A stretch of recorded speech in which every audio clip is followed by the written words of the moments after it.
have a quorum policy vote. and are requiring them to do a lot more than they We'll had get it done. on a time frame. So, So I guess what I'm saying. good, okay.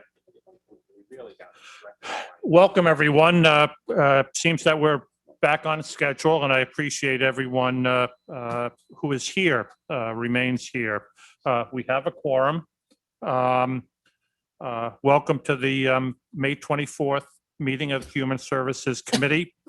I was notified by Sarah earlier that our Veteran Services Director will not be able to make it. Denise wasn't feeling well today, and thus we're going to postpone the introduction to the new, relatively new peer-to-peer counselor coordinator. So we won't be hearing from Veteran Services. I see that we have Amy McBurn, Chris Hanchett, and Julie Montero from the Countryside Adult Home, as well as Department of Social Services on Zoom.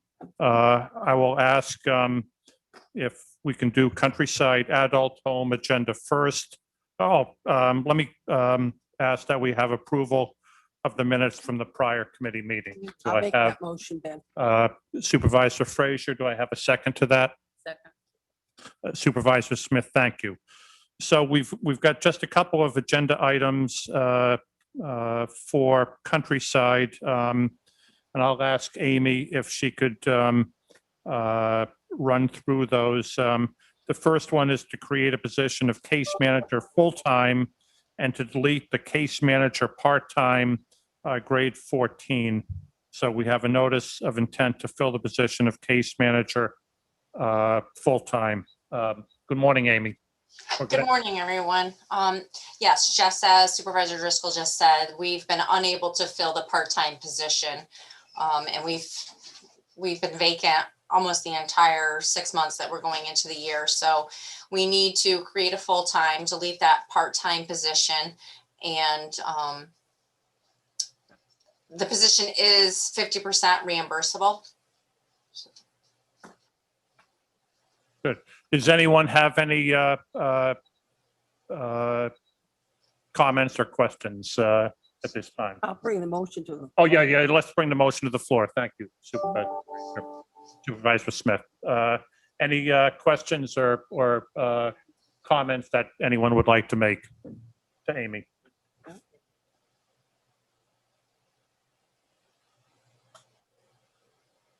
Then I will call the question. All in favor of creating this full-time position, say aye.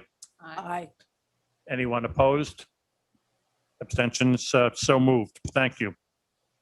The second item is to amend the service agreement with Hudson Headwaters Health Network to include all requirements for employees set forth by the Department of Health, OSHA, other entities for new hires and continued employment. If you could walk us through this, please, Amy. Well, it started with hepatitis that we started looking at our staff and to find out who really had their Hep B vaccine and who didn't and who was interested in getting it. And it actually turned out to be quite a few. So COVID's kind of made things a little interesting where we don't really have the ability to do it any other way than through Hudson Headwaters. So it's not any more expensive than the PPD that we already do for the employees. It's about $16.99 for the series. But, you know, I got thinking, I'm like, okay, instead of coming back and amending these service agreements every time we have to add something, it just made more sense that we just contract with them and whatever we're required to do from, you know, the different entities that we have that ability. A motion to bring that to the floor, please.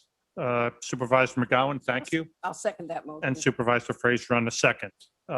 Questions for Amy or comments? Supervisor McGowan? Yes, thank you, Amy. You know, that made such great sense of what you just said, and you know, all the protection we can get, you know, for our employees and for our residents is the best. So really, and for $17, that's really fair price. I think Hudson Headwaters is very good to our community.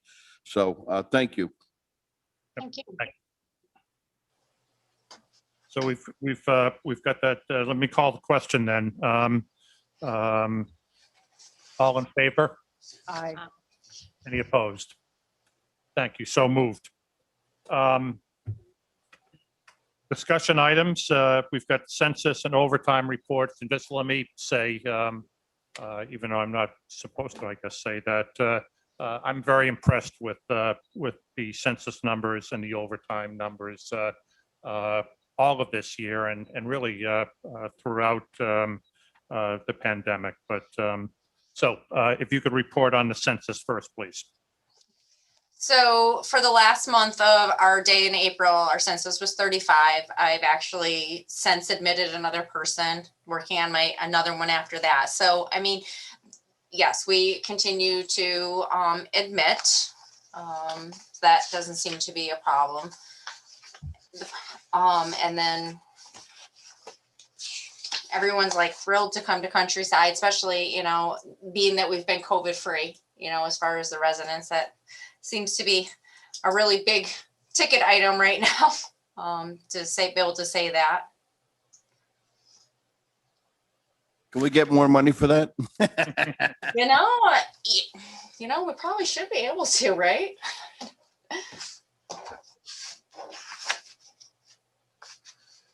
Any other questions or comments on that? So we'll move on to the overtime report, please, Amy. So the overtime is up. I mean, but staffing is down. We have, 3 open positions at the moment. They're good about trying to flex and cover where they can, but there is going to be overtime. There's nothing I can do to help it. I also wanted to just go back to Friday's meeting, and I appreciate the fact that we were able to approve some additional equipment for staff up at Countryside. That's very important that we recognize that all of our employees need the equipment and tools in order to do their jobs efficiently. So thank you for the vote on Friday. There are no referrals or pending items. Is there anything else that you'd like to add, Amy? No, I think all in all, we're doing very well. I think the biggest problem for any department right now, any business, is the lack of staffing. So fingers crossed. We're trying to think outside the box of how we're advertising ourselves, that, you know, we'll get some feedback with it. At least one person, just kind of the word of mouth saying, that it's kind of great to work at Countryside, because I really do feel like it's a good place to work. Staff is like family. They're supportive of one another. The residents are amazing. So if we can just get a little bit of word of mouth, I think we'll be doing well. Supervisor McGowan. Amy, thank you. One of the biggest thing that we have is finding help all over the country. So one of the things you might want to add in there is a guaranteed stimulus check every week. Okay. Yes. So I'll be coming to committee next month to increase my budget. Ben, it's Andrea. Can you hear me? Yes, thanks, Andrea. Oh, I had a quick question for Amy. Go ahead. Oh, thanks. Hi, Amy. Have you reached out to Liza Oxendorf for some help with recruiting? I have. Okay. I've called BOCES. I've utilized every possible thing that I can think of. I've taken webinars on recruitment and retention of staff, just to see if there's just something that I'm missing. It's just a tough time right now. It's small consolation, but it's everywhere, like Supervisor McGowan said. Yeah, it's unfortunate. Experiencing difficulty, and I'm so sorry, because if Keep up the fight. Privilege of the floor. Mr. Lehman, anyone from the public? Hi, Chairman Driscoll. Nothing from the public at this time. Any committee members or additional members of the board have anything to comment on? Any questions? Okay.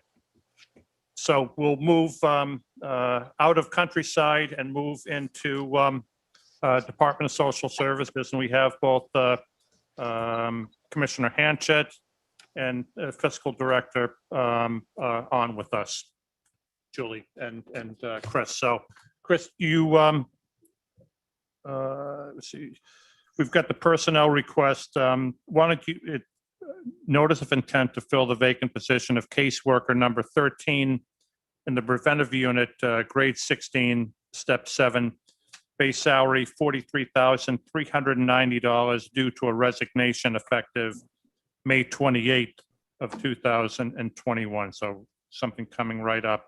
If you'd like to walk us through that, please, Chris. Yeah, thank you very much, and good morning, everyone.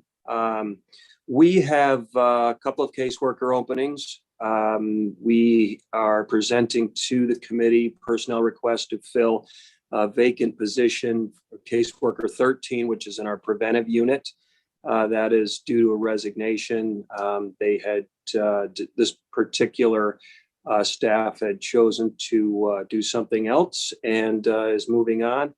The other personnel request is to fill the vacant position of caseworker 34, as you had said, in Child Protective Services unit. And those are our two personnel requests. I don't have anything else other than to give a very nice update in regard to Countryside. We are now 2 for 2 in regards to grants.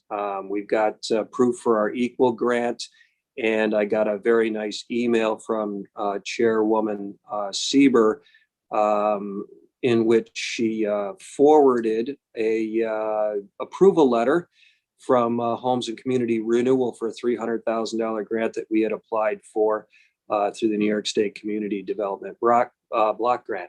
So we are very happy about that, and moving forward with more improvements for Countryside, and hopefully that will improve the not only the facility, but the census as well as we move forward. And certainly will make life better for the residents of Countryside and for the staff at Countryside. So we're very happy to announce that. We're 2 for 2 for grants. So just some good news there. So thank you. Congratulations to us, all of those individuals who were part of that. We heard that news earlier, Chris, but you can't hear that type of good news enough. So again, thank you for informing us of that. You're welcome. So we've got the two notices of intent to fill vacant positions. Do I have a motion to bring that to the floor? I'll make that motion. Supervisor Frazier and Supervisor Smith on the second. Any discussion, questions, or for the commissioner? Not hearing anything, I'll call the question. All in favor of those two positions? Aye. Aye. Any opposed? Great, so moved.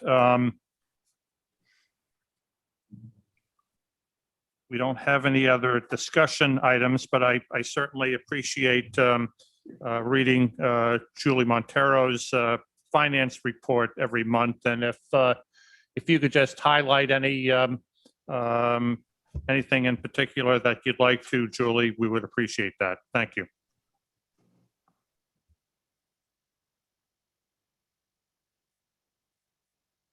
Is Julie still on with us?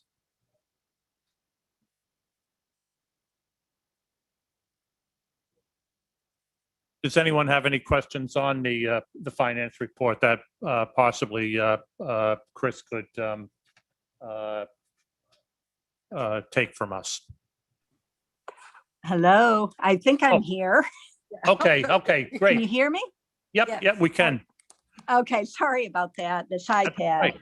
I'm having trouble with it. anyway, we have gotten some good financial news. I wanted to share with you that our Medicaid shares that normally go up in April, we just were informed that they're going to go up on June 1st. And it came in quite a bit less than the projected amount. So the cost savings to the county is going to be a little over $900,000 for 2021. So that's just really, really good news. It really puts our budget where we like to be, knowing that we're already going to be under. And the revenues actually are coming in quite well too. After the state keeping 20% for quite a while, we're seeing a lot of that being paid back, not in full, but 15% of the 20% that's been held, they have started paying back. So our revenues have been coming in quite well. So all in all, for our budget and revenue, I think we're in pretty good shape so far. That is good news. That is good news on top of the grant news. So does anyone have any comments or questions for the fiscal director? Mr. Chairman, Yes. just to follow up on what Julie said, I'll send out an email to supervisors like I typically do each year, breaking out how we budget for the Medicaid and where it actually ended up because of the FMAP. So I'll get that out later today. Appreciate that. Thanks, Ryan. Anyone else? Mr. Lehman, any comments from the public relating to DSS or, relating to DSS? Hi, Chairman Driscoll, no comments at this time. Not surprised. Thank you very much. Any other comments from the members of the committee or the other board members? Not hearing anything, I will ask for a motion to adjourn the Human Services Committee meeting. I'll make that motion. Supervisor Frazier and Supervisor Smith. Thank you very much. Thank you, everyone.